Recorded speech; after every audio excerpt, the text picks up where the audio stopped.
The worshippers held their hands above their heads, holding signs in exaltation of Trump, the Messiah of their choosing. President Donald J. Trump. Here you go. You will see that Trump is the Christ, that he is the son of David, King David, and that he is the Son of Man. People read this Bible, but they don't perceive the differences between Jesus, who is the Son of God, versus Trump, who is the Son of Man. In this book, I don't speak any religion. I just show you the facts, how Trump fulfilled all the scriptures so far as the Son of Man, as the Christ, as the Son of King David. And you will always see that Jesus spoke about the Son of Man in the third person, and then there are differences between him and the Son of Man. Trump is the look-alike of Jesus, and you see it in Exodus 34 verse 1 and several other scriptures. That Trump is the look-alike of Jesus, the Son of God. Other thing is, which is very, as soon as your eyes are open up, you will see that Jesus in Matthew, Mark, Luke, and John made mention of the two impeachments of Trump, the insurrection, Mike Pence, Mike Lindell, and also he made mention about the emergency declaration which took place with Biden's inauguration. So people read this Bible, but they don't they don't perceive that Jesus, the Son of God, the Christ, always prophesied about Trump, the Son of Man, the other Christ. And when you start reading Matthew, you'll see the two Christ. Even in the book of John, you will see the two Christ. The Revelations also speak about the two Christ, the Son of Man and the Son of God. And as soon as you start seeing this amazing book, the Bible, which will unfold to you, and then you will see, man, this is astonishing. Trump is definitely the Son of Man. He's definitely the Christ. He's definitely the son of King David, the Messiah, Mashiach. And please get yourself a copy. I am the chosen one. I am the chosen one. I am the chosen one. Trump, if you see this, please save us. I don't even see our American flag anymore. Biden's talking with some kind of crazy flag. This is America. This is our land. Please, President Trump. Please, please, I hope you have a plan. But God, please save us. Save us from the devil, please. Y'all, I'm about to have a panic attack. This is our country. Our country. This is awful. God, please save us, please. Please, somebody tag in Donald Trump. Donald Trump, if you can hear us, please, Donald Trump, please save me. Please save me, Donald Trump, please. I'm asking you. Please save me. Please save me. Please get these people away from me. In dear God's name, please stop these people.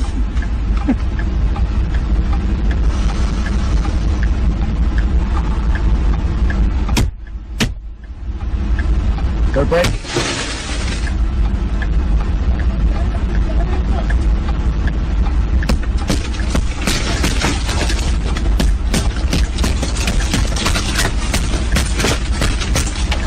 Broke. Yes, sir.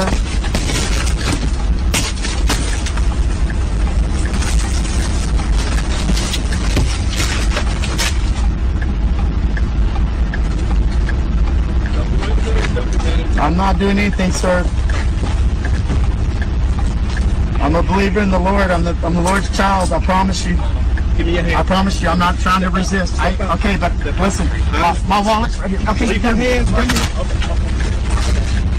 Hey, sir. Okay.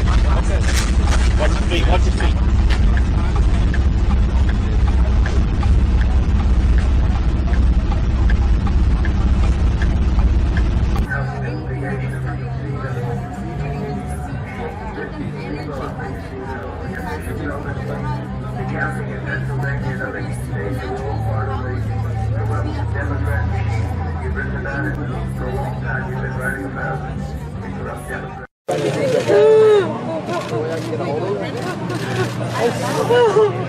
Jesus the Lord. God, God help. Thank you.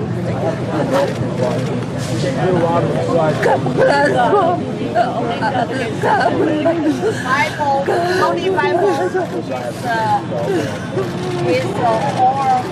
God. Yeah. Jesus. We need you. You need your help, God. We need your help. Thank you. Thanks, God. Thank you. Thank you. 前面在祷告，边祷告边哭，他真的是深受感动。We can break again. Thank God.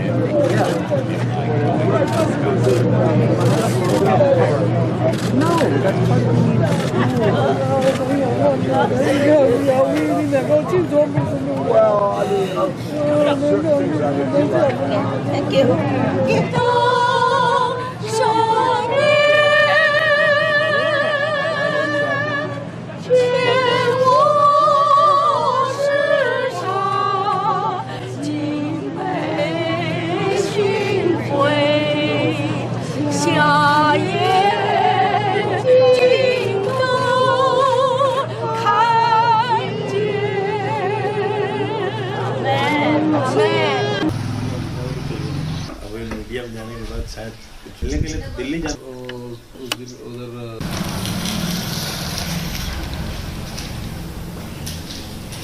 ఆయనను నమ్మడం జరిగింది. అది ప్రేమ అనేది అభిమానమైంది. అభిమానం అనేది దేవునిలాగా పూజించుకుంటున్నాను. నేను ఎక్కడికైనా వెళ్తే ఆయన ఫోటో చూసి నేను బయటికి వెళ్తుంటాను. నేను శుక్రవారం రోజు ఆయనకు ఫాస్టింగ్ కూడా ఉంటాను నేను.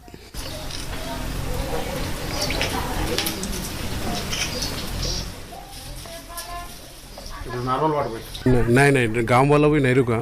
वो गांव वाला भी वो बहुत खुशी रहता है. वो अमेरिका वो प्रेसिडेंट है ना, उनको ये प्रतिमा लगेगा ना, उसको अच्छा लगेगा. वो ट्रम्प ये घर आने के वो बहुत अच्छा रहता.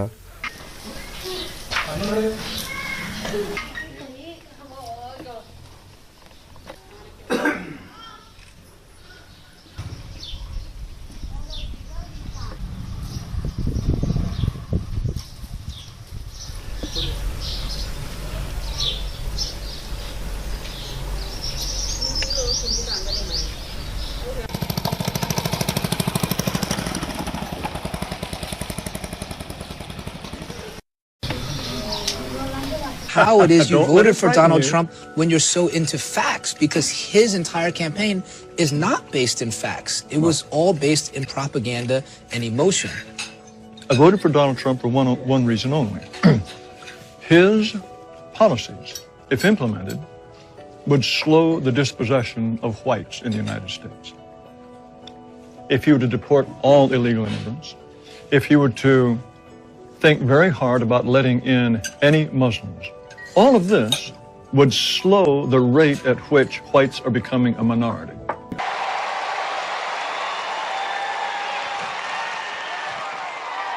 Hello? Hello? I don't think so. Hello?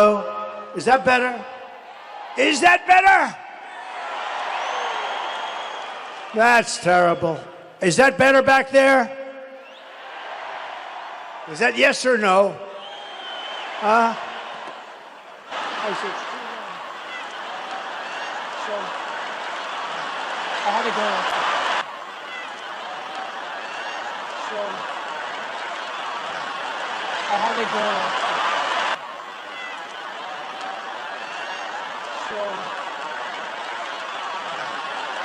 How they doing? Could I come to the Florida? The Florida is closed. I would do whatever you suggest. I have no suggestions, Counselor.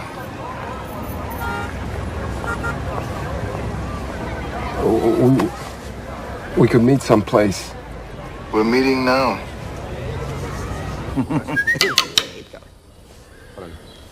I'm not sure you understand my position. But I do, Counselor. Actions create consequences which produce new worlds, and they're all different. Where the bodies are buried in the desert, that is a certain world. Where the bodies are simply left to be found, that is another. And all these worlds, heretofore unknown to us, they must have always been there, must they not? I don't know. Did you say something? I don't know what I was saying. Counselor, at some point, you have to acknowledge the reality of the world that you're in.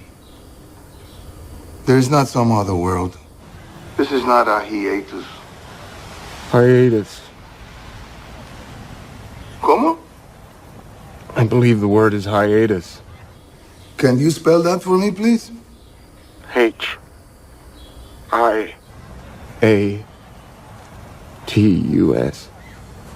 Hiatus. Thank you, Counselor. Will you help me? I would urge you to see the truth of the situation you're in, Counselor. That is my advice. It is not for me to tell you what you should have done or not done. The world in which you seek to undo the mistakes that you made is different from the world where the mistakes were made. You are now at the crossing, and you want to choose, but there is no choosing there. There's only accepting. The choosing was done a long time ago. Are you there, Counselor? Yes. I don't mean to offend you, but reflective men often find themselves at a place removed from the realities of life. In any case, we should all prepare a place where we can accommodate all the tragedies that sooner or later will come to our lives. But this is an economy few people care to practice. Do you know the words of Machado? I know his name.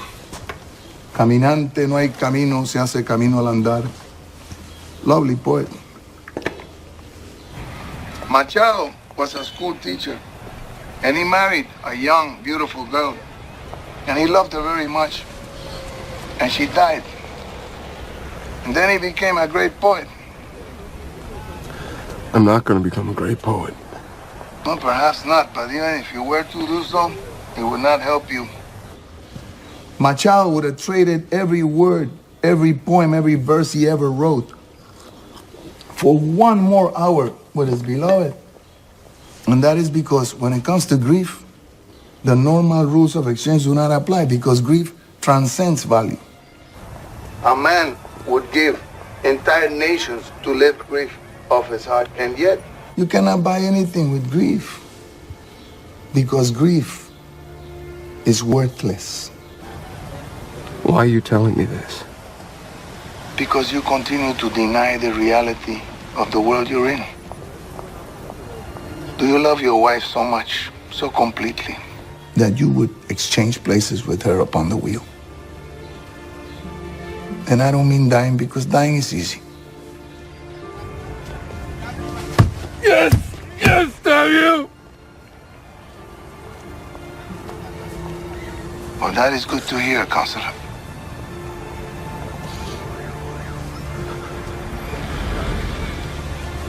What are you saying? Are you saying this is a possibility? No. It's impossible. You said I was that man. At that crossing. Yes. At the understanding that life is not going to take you back. You are the world you have created. And when you cease to exist, this world that you have created will also cease to exist. But for those with the understanding that they're living the last days of the world, death acquires a different meaning. The extinction of all reality is a concept no resignation can encompass. And yet, in that despair, which is transcendent, you will find the ancient understanding that the philosopher's stone will always be found despised and buried in the mud. This may seem a small thing in the face of annihilation until annihilation occurs. And then all the grand designs and all the grand plans will be finally exposed and revealed for what they are. And now, Counselor, I have to go because I have to make other calls. If I have time, I think I'll take a small nap.